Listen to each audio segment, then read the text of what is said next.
La vincitrice di queste elezioni è sicuramente una leader che è Giorgia Meloni, dopodiché abbiamo visto anche in passato dei grandi exploit come il nostro nel 2019 con un Veneto che era quasi al 50%, 49,9% con Matteo Salvini e 5 anni prima sempre alle europee Matteo Renzi che fece il 42% in Veneto. Diciamo che natura non faccia il salto, la vera sfida adesso è mantenerli i voti. Più che riprendere i voti, la vera sfida è mantenerli. Zaia lo ripete più volte, ricordando le cadute di politici italiani che poco prima erano stati protagonisti di straordinari exploit alle elezioni europee. Questo risultato è oltre le mie aspettative, però è anche il giudizio che io avevo chiesto al Veneto e ai veneti soprattutto. Con 63.000 preferenze, Elena Donazzan è stata dopo Giorgia Meloni la più votata di Fratelli d'Italia nella circoscrizione nord-est.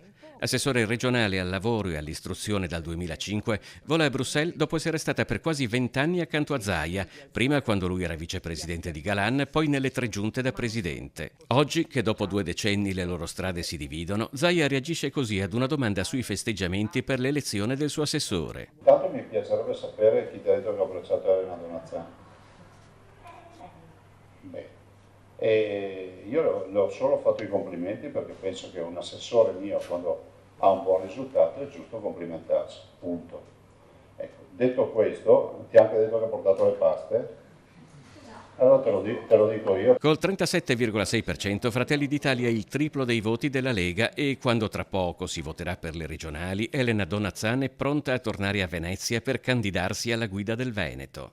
È sempre il mio sogno, quello resta, io non cambio idee e neanche posizioni. Nel caso in cui non dovesse esserci una modifica di legge, quindi Zaia non potesse più fare il presidente, Fratelli d'Italia potrebbe non rivendicare, ma proporre una candidatura alla presidenza e non nascondo che tra questi io metto sempre la mia disponibilità al servizio dei veneti e di Fratelli d'Italia. Più che le percentuali dei partiti, Zaia sottolinea un altro dato. Per la prima volta alle europee non si è superato il 50% dei votanti. In Veneto il tasso di affluenza è stato del 52,6, 10 punti in meno rispetto al 2019. Guardate che è inquietante vedere che sono delle regioni, soprattutto le isole, che hanno fatto un 36-37% affluenza alle urne, ma al di là del fatto che valutazioni politiche vogliamo fare con dati con un'affluenza delle urne quando il 60% dei cittadini se ne sta a casa. Il consenso va, diciamo, con delle curve che sono veramente delle montagne russe. Vedremo al prossimo giro cosa ci consegnerà.